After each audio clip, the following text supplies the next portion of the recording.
तो अलग अलग मंचों से पहुंचकर अखिलेश यादव और उनकी जो सहयोगी पार्टियां हैं बड़े सारे वादे दावे कर रहे हैं। अब देखने वाली बात ये होगी कि जनता किसे चुनेगी और चुनने के बाद जो वादे राजनीतिक पार्टियां करती हैं क्या वो पूरे हो पाएंगे, देखने वाली बात होगी। चलिए आगे बढ़ते हैं। उन्नाव में आज बसपा का कार्यकर्ता सम्मेलन होना है। राष्ट्रीय महासचिव और राज्यसभा सांसद सतीश चंद्र मिश्रा सम्मेलन करेंगे।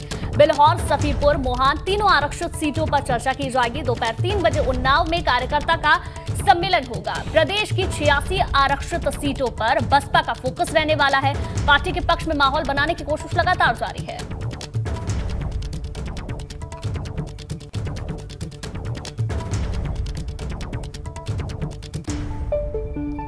तो चलिए इसी के साथ ये भी जान लीजिए कि मायावती ने ट्विटर पर फिर से एक्टिव होकर कुछ लिखा है। लिखती हैं कि यूपी में खासकर भाजपा, सपा, कांग्रेस आदि के द्वारा प्रदेश की जनता को लुभाने व गुमराह करने के लिए आए दिन प्रलोभन भरे जो चुनावी वादों की झड़ी लगाई जा रही है, जिसको सत्ता में आने के बाद अधिकांशतः भुला दिया जाता है। अभी तक का इनका यही इतिहास रहा है। जनता इनसे सतर्क रहे। अर्थात भाजपा व सपा जनता को जो वादे कर रही है, काम उन्होंने अपनी अपनी सरकार में रहते क्यों नहीं किया। कांग्रेस पार्टी भी महिलाओं को 40% टिकट, स्कूटी आदि देने के जो वादे कर रही है, वो काम इन्होंने उन राज्यों में क्यों नहीं किए जहां इनकी सरकारें हैं। ये भी सोचने वाली बात है। तो देखिए मायावती ट्विटर पर एक्टिव हुई हैं और वो हमला करते हुए नजर आ रही है। आड़े हाथों लिया है किसे? बीजेपी समेत तमाम विपक्षी दलों को। सीधा सवाल करती हैं कि कांग्रेस महिलाओं की बात कर रही है, स्कूटी की बात कर रही है, 40% सीटों की बात कर रही है, तो जहां जहां कांग्रेस की सरकारें हैं वहां क्या हो रहा है।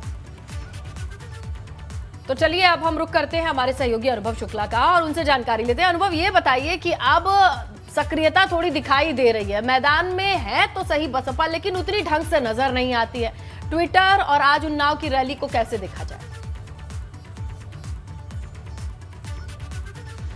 देखिए, ये उत्तर प्रदेश में कुल 86 जो सीटें वो रिजर्व है। इनमें 84 जो है वो एसटी के लिए, एससी के लिए है और 2 सीटें जो है वो शेड्यूल ट्राइब यानी एसटी के लिए रिजर्व है। और हमेशा से माना जाता है कि जो रिजर्व सीटें हैं ये बसपा का कहीं ना कहीं कोर वोट बैंक यहाँ पर है। बसपा यहाँ पर मजबूत मानी जाती रही है।